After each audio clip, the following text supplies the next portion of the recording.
Today I'll talk to you about an issue that you may not know about, may not have ever heard about, and why I left what a nuclear engineer would probably consider a dream job to start a company to solve this problem. So currently, the problem is that there is a chronic shortage of radioactive material. And I apologize, this is really slow here. There's currently a chronic shortage of man-made radioactive materials. Now, I'm sure you're not going to hear a bunch of people out there going, hey, there needs to be more radioactive materials floating around in the world, but here I am. And one of the things I'll stress as an important use of these materials is in nuclear medicine, whether it's for diagnostic imaging or cancer therapies. And there are a lot of other uses which I'll talk briefly kind of discuss as we go along here. But this chronic shortage is real, and this is actually impacting our health and welfare as humans. And so what's causing this issue? And primarily the issue is that there is a lack of productive nuclear reactors to make these materials. Reactors are kind of like rocket ships. If you think of the Falcon 9, it's really good at getting certain payloads into orbit. If you have a heavier payload, you need to use a Falcon Heavy. If you need to go to the moon, you need something even bigger. And you wouldn't use a Falcon Heavy to do a Falcon 9's work, vice versa. Just like that, a reactor, they're usually specifically designed for a purpose.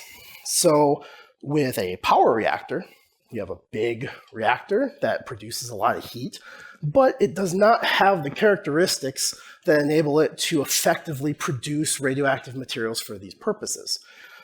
So right now, and you can't just make the reactor bigger. Like, say there's one that's good for making stuff. You can't just make it bigger, because then you change a bunch of other things about that reactor, like how it's cooled or how neutrons that drive the reactor are affected by these new materials you add to the core, etc. So you can't just change it, and that's a regulatory nightmare anyways.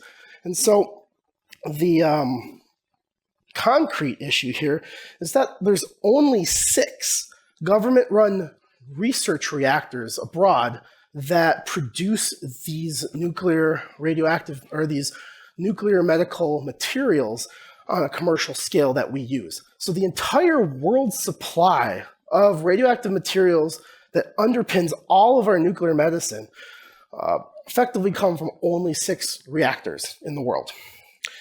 To kind of bring that home to why it affects us is because the United States consumes about 50% of the world's nuclear medicine every year, whether it's for diagnostic imaging or cancer treatment, and we effectively don't make any of it. We don't have the right types of reactors that we would need to make these materials. And so about 10 years ago, this is what really got me thinking about this problem as I was an undergraduate at the university, was that the volcano named that erupted just like that, because that's a picture of it erupting.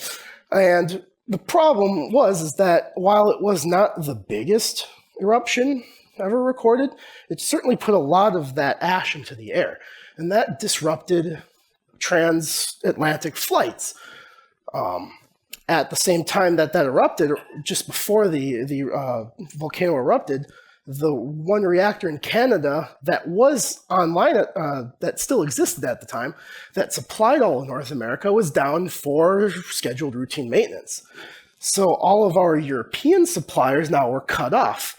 This persisted for several weeks, by which all of the radioactive material that we were using had disappeared.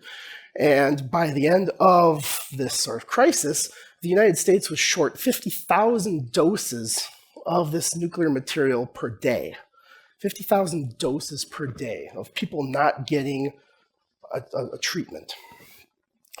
And so that sort of woke everyone up, at least in the nuclear medical field, of, oh geez, we have a problem. Because right now, or at least back then, right now, they're saying, oh man, this supply chain is not as good as we thought it was. And certainly has not gotten any better in the intervening years. And so right now, not only do we have only 6 reactors, one's in Belgium, one's in the Netherlands, Poland, the Czech Republic, South Africa, and Australia. Making matters worse is that they're far away. What does radioactive material do over time? It decays away.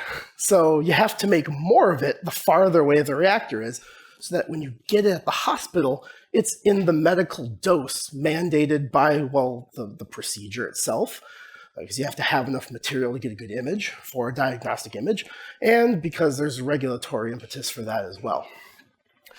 So this sort of caught my attention to the problem when I was just a young student. But then it was about 2017 timeframe, this idea had been festering for some time of how could this be solved? Why don't we build more reactors? Why don't we do this? Why don't we do that?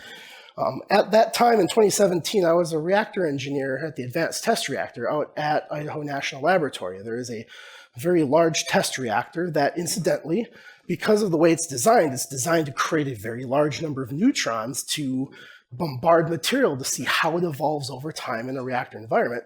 It's conducive to making some isotopes. So they do make a nominal amount, a very small amount of isotopes in that reactor for a quasi-medical purpose. And my job specifically was I designed that reactor core. And this is kind of going into why this was a dream job. Because most people, when they design reactor cores, they use a modeling code, they put some assumptions in here, they develop this thing and write a paper on how well it works, how it does this and that, present it at a conference, and then it goes into a filing cabinet.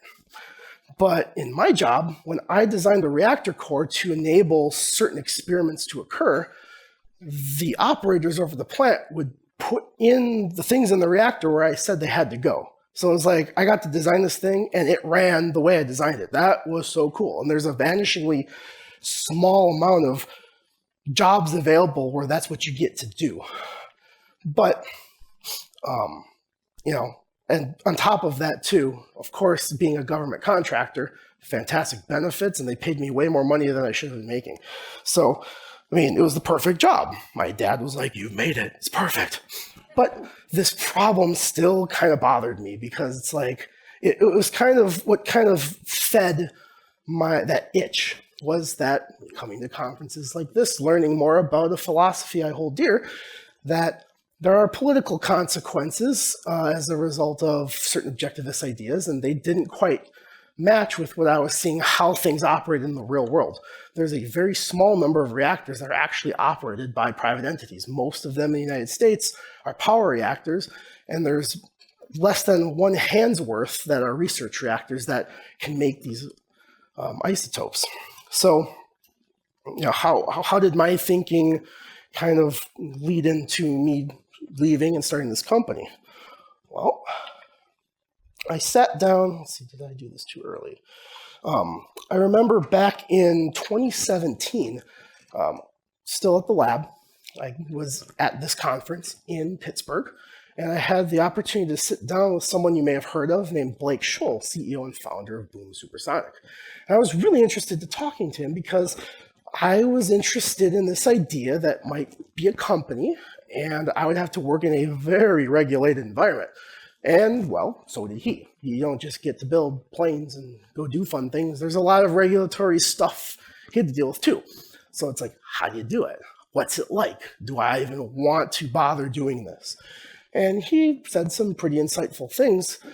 One of them being, hey, you should apply to this business accelerator called Y Combinator. It's a unique startup accelerator in Silicon Valley where you pitch them an idea, and it's got a very low acceptance rate. I think for the year I was in, the acceptance rate was like 2% because they get so many applicants that if you're accepted, they give you a sizable sum of money that's enough for you to quit your job and work on this full time. But also, it's like a crash course in how to run a startup. You learn all the investor lingo. You learn about business-to-business sales. You get to learn about all the different facets of running a company in a really short time frame. And then the real kicker is at the end of your tenure in this accelerator program, you get to go stand up on the stage just like this, and you get 2 minutes to pitch your idea to a room full of investors, just slightly bigger than this one, which is a big deal. And so I remember the day I finally told my dad I did it, because I probably waited a couple of months because I knew he was going to freak out. And but I already had the money in the bank. I'm like, I'm doing this.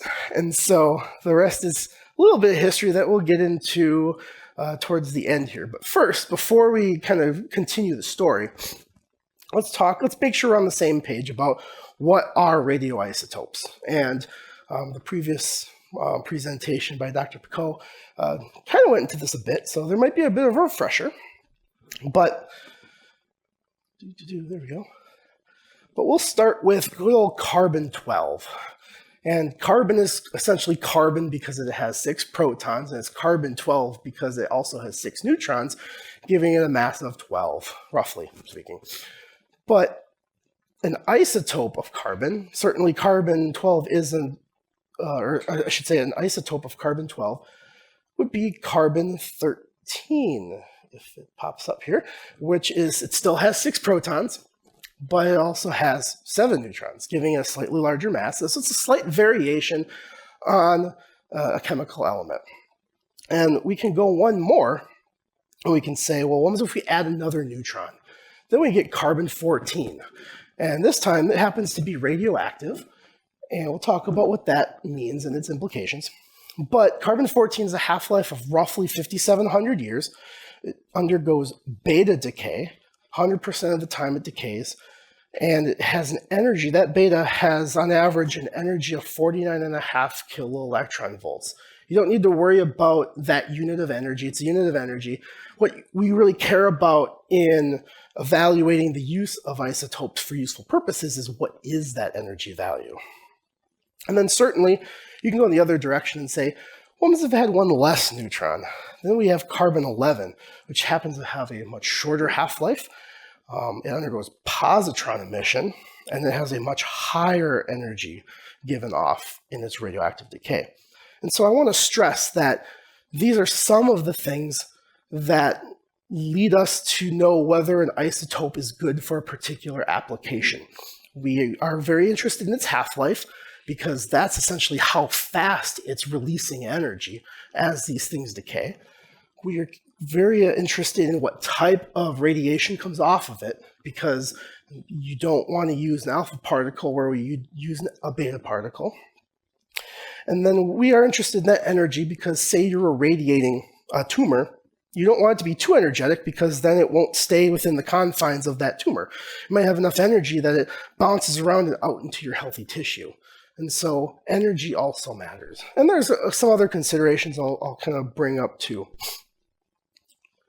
But just as a very broad kind of recap of the extensive treatment of radioactive decay that Dr. Picot went over, and in case you missed his, basically, let's just take radium, for example.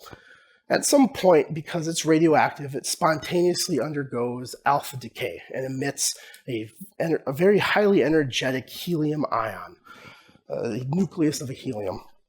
And then the other part that's left over is a completely new chemical element, effectively radon. And then radon will go off to undergo alpha decay until it successively undergoes decay until it finally reaches a stable point in which it's a stable chemical element. Similarly, for beta decay, you have some sort of precursor atom or precursor nucleus, and it ejects an electron for beta decay. For positron emission, it's a particle, the mass of an electron, but positively charged.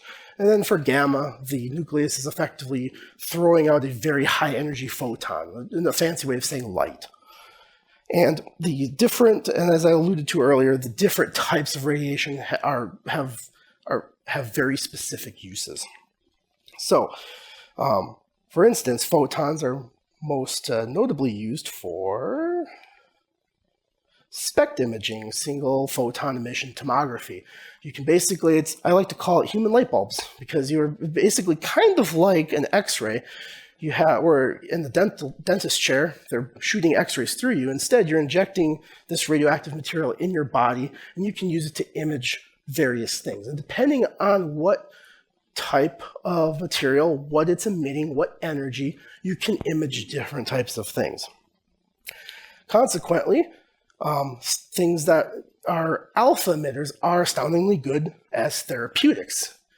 There's a really fascinating new therapeutic being developed called targeted alpha therapy. So if you think of chemo, it's kind of a war of attrition with cancer where you're injecting your body with a bunch of poison, hoping to kill the rapidly multiplying cancer faster than essentially the rest of your healthy tissue. But what you can do is you can attach a radioactive atom to either an antigen or to a glucose molecule or something that is either preferentially attaches to that cancer or is consumed by the cancer. And then when that bad boy undergoes alpha decay in or around that cancer, that ion is like a giant bulldozer just smashing that cell to bits. And so it's a way in which you can preferably concentrate the bad stuff around the other bad stuff to kill the bad stuff and not the rest of your body. So it's it's a lot of promising research around therapeutics using radioactive materials. Radioactive materials also play a large role in industrial technology. So there's a process called radiography. You can either use neutrons or gamma rays to image non-destructively, like say welds or internal structures. So if you 3D print something, you need to do quality assurance. You don't have to tear it apart to see if your process was good. You just go cha-ching, take a little picture, and you can kind of see inside of it. And it works fundamentally different than, say, X-ray radiography. So uses there, radioactive materials are in your smoke detectors. They're used as level gauges, all sorts of things in industry. Very important to basic scientific research. And one of my favorites, space exploration. So I'm just going to go on like a very short digression here because it's kind of melding of my two favorite topics on how we can use radioactive decay, harvesting that to explore space. So can anybody guess what planet this is a picture of? And you can shout it out if you know. Nope. Pluto. And if you don't think it's a planet, you can get out of here. So this image of Pluto was made possible by a device that looks like that, shoved with a bunch of plutonium-238, where we actually directly convert the heat from radioactive decay into electricity that powers the Pluto New Horizons mission. The Perseverance and Curiosity rovers currently driving around on Mars, if you look at some of the selfies they take, you'll see something like that on the back of them, which powers those rovers, provides necessary heat to the electronics and the power. The Cassini probes, the Voyager probes, which are now practically in interstellar space, still on because of devices like this. So when you get to Pluto, solar panels are less than useless, but nuclear power saves the day. So we talked a little bit about what are radioisotopes and what makes them important and how can we use them. So let's talk about how are they made. And so there are three primary ways that you would make these beneficial man-made radioactive materials. The first one is fission. You can fission something like uranium-235, which is like the main driving force of nuclear fuel in most power reactors. As that nucleus of uranium fissions, it breaks apart into two smaller pieces, one bigger than the other. That occurs on some sort of distribution. And it just so happens that there are a lot of useful radioactive isotopes that are produced in sort of the higher percent yields of nuclear fission. So if you perform fission on a bunch of uranium, you can harvest out useful radioisotopes. The second is by sticking some sort of precursor material straight into the nuclear reactor and using those neutrons that are whizzing about to transmutate or fundamentally change that material into something else. So for instance, if you take lutetium-176 and hit it with a neutron, it turns it into lutetium-177, which is theranostic used. It's a therapy and a diagnostic radioisotope. So it can be as simple as that. And then the third one is a cyclotron, where effectively you're taking some sort of ionized or the nucleus of some sort of chemical element, bringing it up to incredible speeds and smashing it into some sort of precursor material. Because in order to get some sort of ion or just straight up nucleus to interact with the nucleus of another material, you need incredible amounts of energy to overcome that Coulomb force. So cyclotrons are generally used just for creating PET materials, positron emission tomography, and they have notoriously short half-lives. So usually, if a hospital has nuclear medicine on hand and it's for PET scans, that's usually on premises of the hospital. Whereas the half-lives of materials that come out of, say, a reactor production can vary anywhere from minutes to thousands of years or more. Those ones aren't useful though. So here's an illustration. Didn't come through too well, but I want to also illustrate just how difficult it can be to produce some of these materials too, because sometimes it's not as straightforward as just hitting it with a neutron and processing it and voila, you're done. So in order to make that plutonium-238 for space missions, right now NASA is out of it. The shadowy government entities that use it for defense purposes, they're out of it. We bought all that we could from Russia. They're effectively out of it. There's not really any more material for more space missions. So how do you make more of it? And I was actually on a project to restart some of this at the Advanced Test Reactor. So you have a precursor material, neptunium-237. When you hit it with a neutron whizzing about in a reactor, it can do one of three things.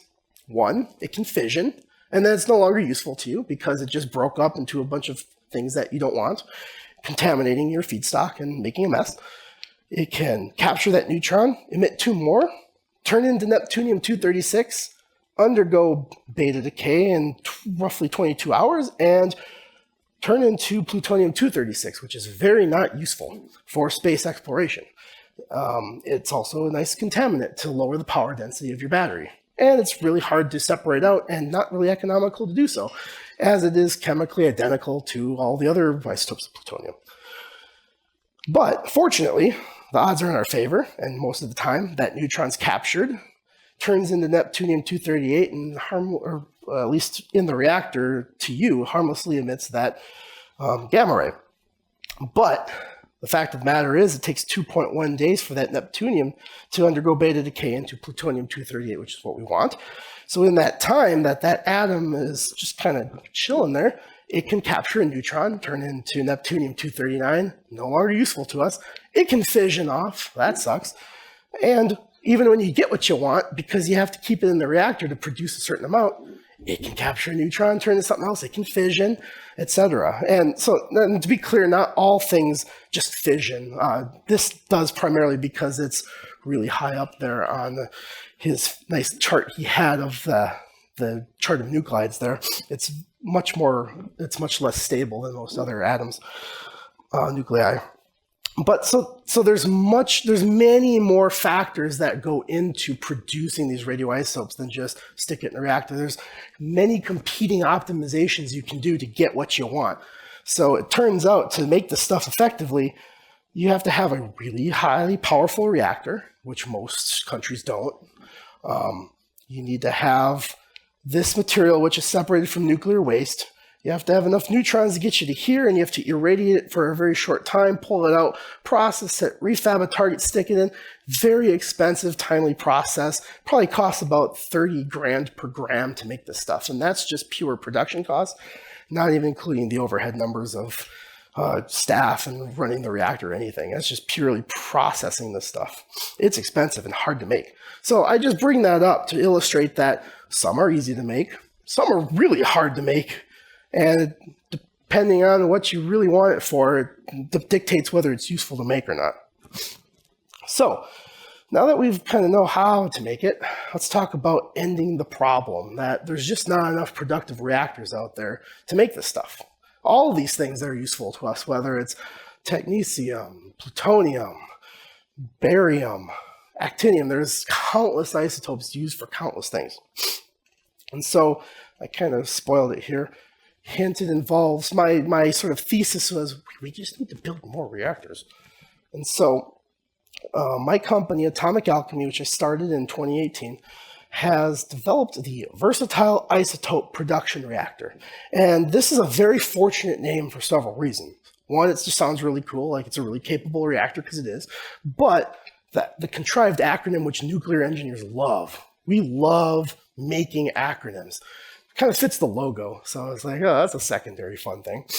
But the important thing is that it's a low-cost, high-efficiency reactor for the production of radioactive materials that we can use for beneficial purposes. And so we've also gone ahead to try to just go the full mile. And we've also designed the world's first scalable reactor and chemical processing facility designed for these materials. Because right now, part of this really crummy supply chain is that you've got this Belgian reactor that irradiates the stuff. You then package it up, ship it to, say, France to be chemically processed, which then you package up again, ship it to St. Louis to be turned into some sort of drug, and then it's packaged up and shipped over to whatever hospital. It's a really long supply chain that's not only expensive from a regulatory standpoint, but it's radioactive material. It's disappearing. You don't want a long supply chain. So our facility's been designed in such a way that that whole supply chain is in one facility, and we can directly ship straight to the radiopharmacy the finished product. So this is like dream come true in nuclear medicine space. And the reason why we're able to do this and why it just doesn't happen now is because when you've got some government-controlled reactor, you can't just tack things on. You can't just make a new thing around it. You can't just start from scratch and do it the right way, because these reactors that are currently being used, that wasn't their main purpose. Their purpose was to do scientific discovery, and they've been kind of co-opted to make some of these materials because it's how vitally important they are, and that there are no other private producers on the reactor level to make them. So it's kind of like a parasitic activity that's now almost imperative. Otherwise, the entire field of nuclear medicine, other than PET materials, is just gone. So what does it mean to have a facility like this? What does it mean? I think it's a two-part question, because one part would be, what does it mean for solving this problem or for other existential problems out there regarding nuclear technology? And the other is, what does it mean to me? Because we're at a philosophy conference that extols the virtue of selfishness. So certainly I'm not just doing this because I think you all should just be showered in radioactive material. I do, but there's a very selfish component to it. So what does it mean on sort of an industry level? Well, the last time a facility of this nature, a privately owned reactor that primarily was used to create radioisotopes, the last time in the United States that, or actually I should say the world, that a permit was given to a company to build such a facility was 1961. So think about that. If you thought Blake Shoal's example of Overture versus Concorde was like just distressing because of how long it's been since we last had supersonic capability, this is the last time a permit was given for a type of facility like this. That facility shut down in 1991. So we have not had domestic production of these materials for over 30 years now. It also means that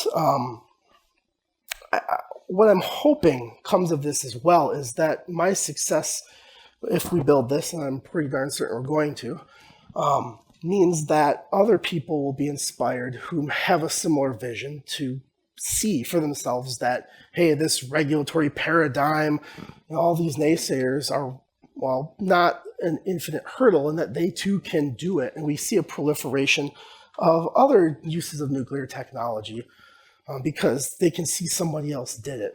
And I think just as important, with a more stable supply of these radioactive materials, we can see a proliferation of more diagnostics, more therapeutics, more theranostics, because right now, in the current state of things, there is research not being done because they can't get the material. There's research being delayed decades because it's so hard to get the material that how do you do a clinical trial? They're slow enough. How do you do them in an appreciable amount of time that it's useful if you can only get the material on a very sporadic basis. So by the nature of having production capacity that can meet demand, we can hopefully spawn an entire new generation of nuclear medical drugs and therapeutics. On a more personal note, beyond just like, hey, it's really cool to have my own reactor, yay. More of what it means for me is that, and I'm gonna have to kind of expound on this because I don't want it to come off the wrong way, but I have a thesis because there's this problem and it hasn't been solved for like 30 years. And so a bunch of people tell me it can't be solved for these reasons. And I look at the economics, I look at all of sort of the non-technical reactor stuff and go, well, there's clearly a market, there's clearly an impetus, but then these guys say there isn't, and these guys say that it's not possible for this reason. And I think literally everybody's wrong, because you can't say that, you can say that with some certainty because something hasn't been built in 30 years. So I also want to kind of prove my thesis correct, that no, these different things that have been stated and I've been told is prohibiting us from fixing this problem is in fact that I'm right. And I mean that in a non-Schadenfreude way, because what it means then is that it ties back into this perception that it can't be done. And it's less of a haha, I'm right. It's more of a look what's possible. Let's rekindle some of that optimism that we had back in the day with nuclear technology, and let's develop more of this stuff because clearly it's possible. And so that's a lot of it. And so I'm happy to answer any and all questions with the caveat Anu's not here. I was going to say, unless Anu prohibits it, I'm going to not allow any questions about nuclear waste because it's all political. We can talk about it out there. So many other cool questions you can ask. So, but okay.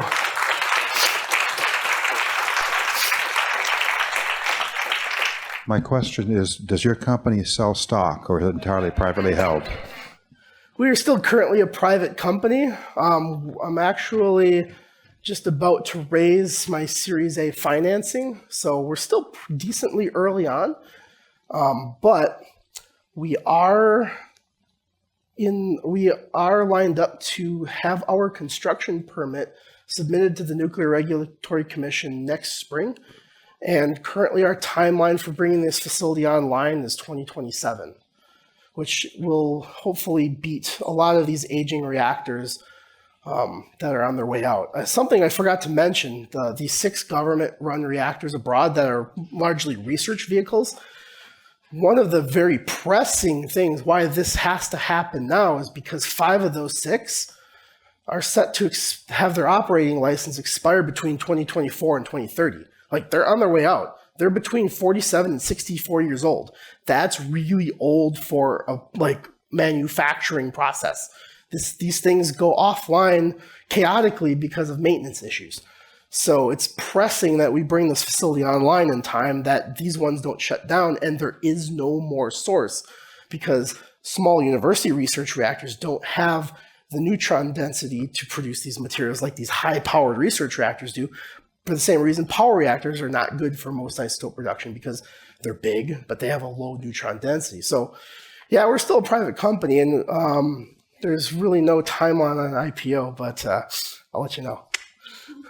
Do you take their information for people to be interested? We can talk about that separately. This is like the anti-solicitation thing. Yes, sir. Who are your allies in this? That's a very interesting question because, as I alluded to in my whole everybody else is wrong thing, it is actually very depressing in a way because when I was getting ready to leave the lab and start this, one of the number 2 high up people at Idaho National Laboratory sat down with me and told me all the reasons why this wasn't going to work, why it can't work, why the economics don't work, etc. It was kind of like if you've seen that clip of Elon Musk shed a tear and Buzz Aldrin poo-pooed on his idea of private space. It's kind of like that, like, dang, that sucks. I've even had, after I left, I was talking to a guy from a similar sort of lab space who had a similar idea, but he wanted it all to be like DOE stuff and DOE run it. And it's like, I worked for DOE, that ain't gonna happen. We're all gonna die before they produce an isotope. So he eventually, I kind of gave him a really high level overview of my business plan of kind of how I'm approaching this. And he actually ended up going to my former colleagues and going, hey, what's this Tom guy like? Like, what's his character? Because he was honestly thinking like I was out to swindle investors because clearly my approach wouldn't work. No one can just go build more reactors, of course. So who are the allies? Because it's a tricky question because a lot of the old folks in the industry are very pessimistic about pretty much anything, or it has to be government. It has to be some sort of government public-private partnership. Whew, I think my biggest allies would be my customers because they're like, oh my God, we need this stuff. I have many LOI saying, if you can make this right now, we will buy it. And I think the sort of more academic pro-nuclear types that are just generally excited to see new nuclear stuff come about. But it's there's not a lot of friends. A lot of skepticism. A lot of anti-nukes. I guess then let me ask a follow-up question. Yeah. How much effort are you investing as part of building the company in building a broad demand for you to be allowed to do this? So fortunately, the short answer is that there doesn't necessarily need to be a ton of public acceptance per se. There is very clear, very rigorous, daunting nuclear regulatory framework in the United States. So basically, on some level, I have to show the NRC that, like, if I build this thing, it'll be somewhat financially viable so that if I have to shut it down, I can decommission it. But I mean, excluding all my customers, if everyone's like, oh, this seems like a bad idea, there's really not a whole lot people can do to stop you, short of being annoying and filing petitions and stuff. That fortunately, the Nuclear Regulatory Commission has enough sense they have to go through a costly, timely procedure to kind of do the motions of, yeah, we're interfacing between the public and you. But ultimately, a lot of the stupid stuff gets thrown out. Thank you. Yeah. Thank you for your talk. Thank you. I think you answered a little bit of my question in the previous one. So you mentioned that a permit hasn't been granted since 1961. Is that right? Yeah. What has changed, if anything, that makes you think that you're unique? Is it something in government policy, which given government climate, I'd be skeptical to think? Or is it something in your approach? That's a tough one. That's probably its own talk, because that's kind of like, what's the history of regulation? Yeah. If anything, they got longer. The original permit for that facility I was alluding to is probably like 100 pages. Just my safety analysis report to show my facility does not pose an existential threat to human health, safety, and the environment is probably 1,000 pages by itself, let alone the other application materials. So if anything, it's just much more time-consuming and vastly more expensive. But in terms of how did that, the short answer is that, yeah, the regulatory ratchet only goes one way. And a lot has happened in the years, especially with Chernobyl, with 3 Mile Island. Even Fukushima added some more regulation that, fortunately, I don't think applies to us. But it's just certainly added more work to show, like, hey, look, if we build this thing, it's not going to blow up or something. Okay, and if I understand you correctly, the reason why there hasn't been more people like you is not because the regulations have gone down, as you said, the ratchet goes up, but because people have not been inclined to actually put their neck out there and put the work out there. Is that sorry, what I'm I forgot that understanding? second part of your question. That's a very hard one to answer because basically all I can say about that is based on my observation. There's a lot of smart people out there that are happy to solve problems, but in the nuclear field, there is a lot of sledgehammer to heads saying regulation, regulation, regulation. A lot of peers that believe like the level of regulation is fantastic, that it keeps us all super safe, has absolutely no unintended consequences, like nothing being built since the 70s. But it's really hard to say because it's really a personal thing. Like you said, I've just decided to be really stubborn and be like, let's do this. Let's try to do it. And certainly there's probably many people that have just been dissuaded by the sheer scope and scale. And it's not just the nuclear tech part. Like, I was very fortunate to have gone through that Y Combinator program, because how the heck do you talk to an investor? How do you convince somebody to give you a meaningful amount of money to go like, hi, I'm Tom Eiden, I'm going to build a reactor. Like, that's hard. And so just knowing how to do that too is one piece of the puzzle, because being a founder of a company is not just, hey, I know how to design reactors. Here's a cool concept for an isotope production reactor. It's, I gotta learn how to market, not only myself, but my company, my vision. I need to hire people. I gotta figure out how to manage people. Like, oh gosh, I manage people now. It's scary. People have lives and families and medical benefits, and how does that work? It's a lot of stuff, and so it's very daunting. And so it's entirely plausible to me that a lot of people have looked at the full scale of things and said, oh, let's just work with DOE and we'll develop some stuff. And then there's an idea that gets conceptualized, they get some funding, and then the next year Congress is like, nah, and then it's just gone. So I think a lesson in perseverance, and a lot of it being the individual person. That actually makes a lot of sense. Thank you. Thank you. Question from online. How does Slake Shoal's regulatory experience help you get support? Well, a lot of what I learned from him was just kind of like, yeah, regulators are people too. Yeah, I don't really like regulatory bodies. They make me mad. I have to follow a bunch of rules that are, a lot of them are common sense. Like, yes, don't design the reactor that way. I don't need to make 500 pages to show that. But a lot of it was how to deal with the regulators, how to, treat them like people, because they are, and they actually genuinely want this stuff to happen just as much as you do. But it also, as kind of more of a joke, kind of made me angry, because he's lucky in that FAA doesn't charge you per hour for the luxury of having your materials reviewed and approved. I get socked with $275 an hour for the luxury of 5 people going over my 1,000-page application. So he doesn't have to pay for his regulatory people. I do. So there's that too. But mostly it was the human element. Okay. Thank you for your talk. Thank you. You alluded a couple times to customers and letters of intent that you've gotten. I'm curious what sort of businesses you're selling to, how you're generating that demand. Sure. I can't go into specifically who those customers are, but the vast majority of them are the manufacturers of nuclear medicine themselves. So they would buy the refined isotope that our reactors produce, and they then furnish into some very specific thing that you combine with other kits to perform specific medical procedures. I do have one for space power applications. That one's very fresh and very exciting.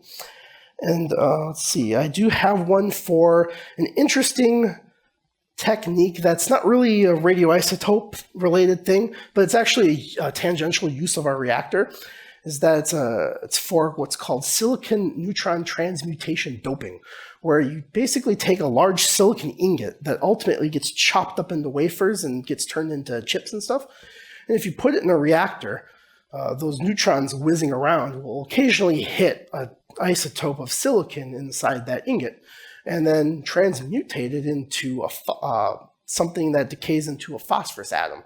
And then you basically have these little, like a peppering of phosphorus atoms throughout your ingot.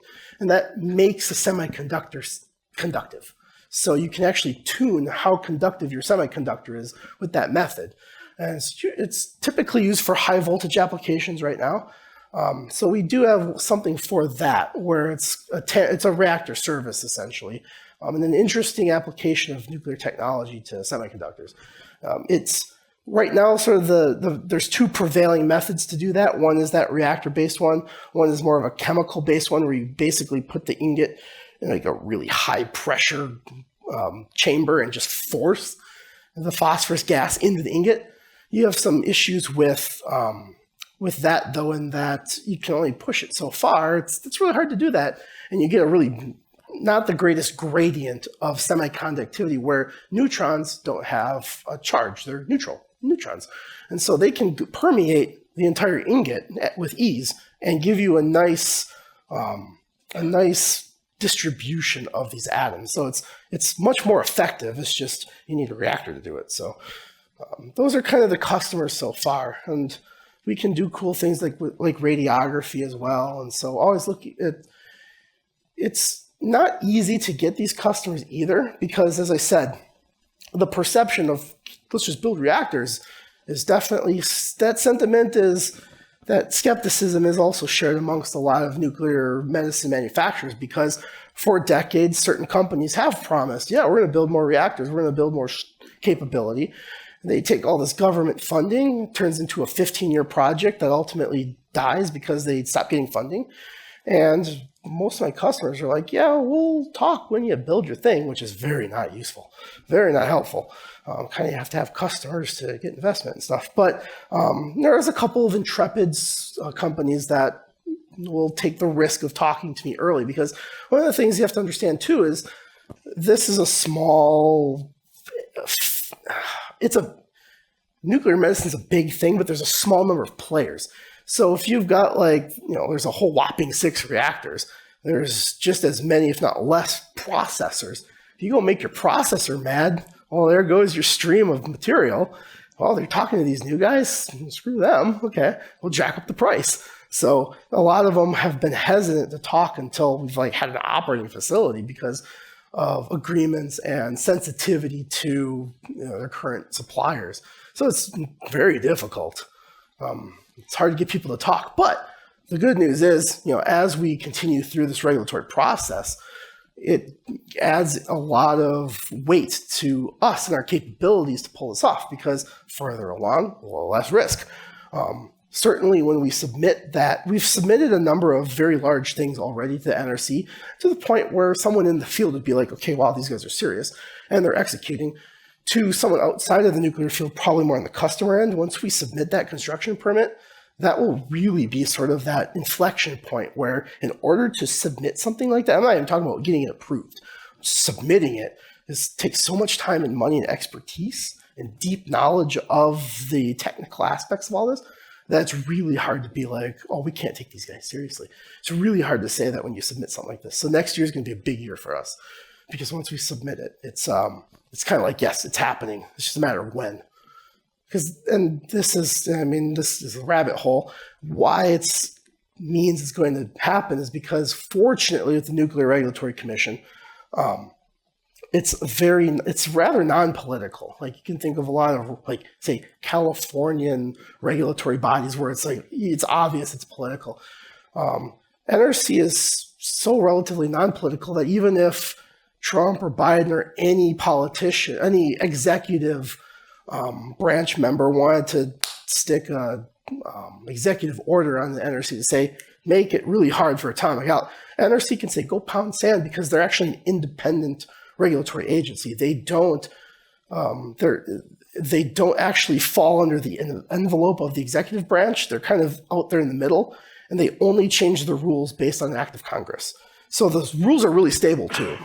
So that's kind of nice. Onerous, time-consuming, expensive, but stable. So there's really not a whole lot of issue in terms of if they say there's enough information or application to review it, we know we're going to get it approved. It's just a matter of hashing out some details. So next year is going to be a big year for us. Go get them. Great question. So what makes your reactor cheaper than reactors in the past? Fantastic question, because everyone's asking all the questions I forgot to talk about when I was kind of extemporaneously giving this talk. So we've purposely designed this thing and the facility more broadly to use all what you would call commercial off-the-shelf components as possible. Like hey, this thing is used in a power reactor, this sort of mechanism, or this is used in this research reactor over there. Let's not do something brand spanking new that the NRC is going to be like, oh, we have to study every aspect. We want stuff that's very familiar to the regulator, which expedites the regulatory process. And so it's going to be cheaper from a regulatory standpoint, from a commissioning standpoint, because it's stuff that's already well understood in the industry as, hey, this thing works this way. It has this sort of lifetime. It's got, this flexibility. But also it's cheaper than all these other options, because when you have a large government-run research reactor, even if it was not run by the government, but by a really intrepid private company that was really concerned about cost, it's still a massive, gigantic, scientific machine. Did I say gigantic? A gigantic machine that just is really expensive to operate. Like ATR uses specially made high enriched fuel. It's one of the last highly enriched fuel reactors in the world.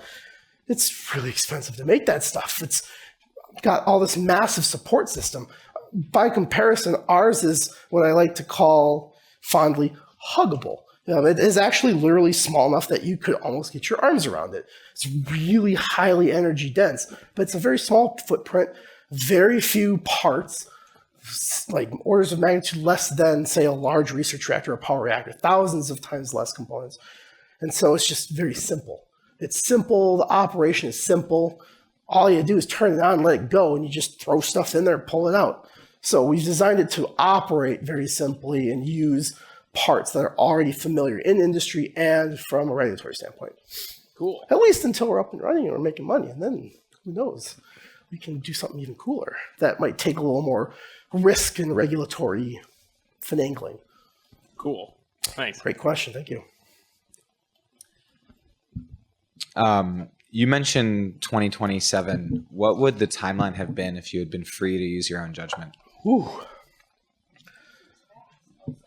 It is very fast. She makes a good point. It's very fast. Yeah. It probably would, let's just say the regulatory component, like best case scenario, is about 4 years. It takes about 2 years, maximum of 3, for them to review the construction permit and approve of it. It takes an additional 2 to up to 3 years for them to do the operating license. And then we have to spend a year or two actually building the thing. So, and then startup testing, excuse me. So we are still on track for that, but it's without those years of review, it'd probably shave 3 or 4 years off of the timeline, just because we already kind of know this thing's going to work based on what we've designed so far and how simple it is. It's really hard to screw this up at how small it is, and all the parts exist effectively, except for a few exceptions. So it's probably 3 or 4 years. That's just like a guess here, because it's hard to say. And I mean, maybe just as hard, but do you think your design would have been significantly different in that world? No, it would still probably be the same. Oh, that's not true. Possibly true. It's difficult because designing the stuff is still pretty difficult. Right. And we opted for certain components and things based on how easy it would be to regulate, but also because they already exist. And so there might be some things where you might have done something different from a regulatory standpoint, but it's thinking about it's not true, because some of the things that we did that kind of bite into that efficiency, we did for efficiency of, hey, this part exists. The upfront cost is much lower than doing this specific thing from scratch. So 6 of one, half a dozen of the other. Okay, thank you. Yeah. So you also mentioned how the regulation point usually deters a lot of people from actually trying that would otherwise be very capable. But I also wonder how much is maybe a cultural problem of you see maybe moonshot cultures of the past, maybe the 60s were very techno optimist. I wonder how much in your opinion culture also plays a role, because there just seem to be so many people advocating incrementalism and being very averse to those things that might take 15 years to see returns. So yeah, like how much do you think it's a cultural issue? I'd say there's a component of that, because certainly even in scientific research, you can see some weird unintended consequences of the method of citation, where instead of having like one nice paper that kind of puts everything together, let's try to make this 15 of them that we can get citations on all 15. There's stuff like weird stuff like that may play a role. There's certainly a lot of deference to authority in the sense of like, super respected person says this. Well, unless you are really inclined to dig deep and go, wow, these economic numbers definitely don't match up with this guy is saying, you're maybe not inclined to really dig too much deeper into it. You see a lot today too, where there's a much more reliance, especially for scientific research, where it's like, must get funding, we need government funding. That's probably tangential and related in some way, because you can probably carry that over to, well, yeah, making reactors is really hard. I don't have 1,000 people team and $1 billion. So, hey, let's just ask the government to do it. So I think you do see some of that too. There's still a fair share of of entrepreneurial people that that while you do see a lot of this like blase stuff, there are some shining stars out there. I'm very fortunate to know some people that are the founders of Oklo, which is a power reactor company. They're trying something new very effectively. They just put in and had their combined license for both construction and operation accepted by the NRC for their non-water cooled reactor. That's for commercial power sales. So there's certainly people out there doing cool things that you might not hear about that are an exception, but the rule is that a lot of people, like, it was really depressing in my undergrad when I would be giving the talks at the American Nuclear Society Student Conference entitled NRC Get Out of the Way, and pretty much everyone going, who's this jerk? Why is he so against regulation? Yeah, actually, what's funny is I gave a talk literally called that, Get Out of the Way NRC. It was about the North Anna power plant that was shut down, and I forget what year, it was a decade or two ago, thank you. There was an earthquake really close to the power plant. And because a little bit of concrete spalled off of a parking lot somewhere, they shut the thing down for a really long time. There was intense regulatory review to make sure nothing was going to go wrong if they started it back up. And it just seemed like a really dumb thing that was going on. And actually, I had some really unique insight that confirmed that opinion when I talked to some former senior executives at that company sometime a while later. But after I gave that talk, yeah, okay, it was controversial. They almost didn't let me do it, the gatekeepers of the conference for the abstract submittal. But geez, like 10 years later, I was in the bathroom at INL and some dude's like, aren't you the guy that gave that talk about NRC? I'm like, oh God, yes. So people don't forget either. Thank you. Yeah. Question from online. Can you envision your work leading to economical home nuclear power stations in the future? I don't think, that's rough. I don't think there's going to be a home economical one, because the economic law of scale applies to everything. And as I mentioned, like this other company, Oklo, they're doing a very small micro reactor, 1.5 megawatts. And that's kind of like the low end of economies of scale. It would be really hard to do one that's for a home use, because you kind of have to have like a very large dedicated shed in your backyard, because on top of the fact you need a certain amount of material to actually drive the reactor, you also have to have shielding and a bunch of systems for cooling it. And you're very limited on how small you can make things. If you go to the EBR-1 museum out at the Idaho lab site, in the parking lot of that historic monument reactor, they left the engines for their prototype nuclear plane engines. And the problem that they had trying to make reactors for planes is that you can only make them so small, and planes actually kind of like not need to be too heavy to fly. And you don't want to like kill your pilots by taking away their shielding. So you're very limited on a lot of things. So at home, probably not going to happen. Same with cars. Can't really make cars with reactors. All right, last question. This is probably just a short yes or no. Okay. Since a lot of your product is going into medicine, is there any chance you would ever have to deal with medical regulation? Oh yeah, FDA Okay. regs. Unfortunately, that wasn't the answer I was looking for. Fortunately, they are easier than the nuclear ones. For like say molybdenum-99 is used in 80% of nuclear medical diagnostics. They have something that kind of streamlines it where you have what's called a master drug file. So if I go, hey, I want to make this stuff, if I take the master drug file of the existing drug and I manufacture it to the same specs, and I go, look, FDA, I didn't put all this extra contaminant stuff in here. We did it per the existing specs. They go, cool, go make some. So it's like a 6-month thing, but it's, yeah, there's still additional regs. Can we get Alan in? Oh, okay. Come up afterwards. Thank you, guys.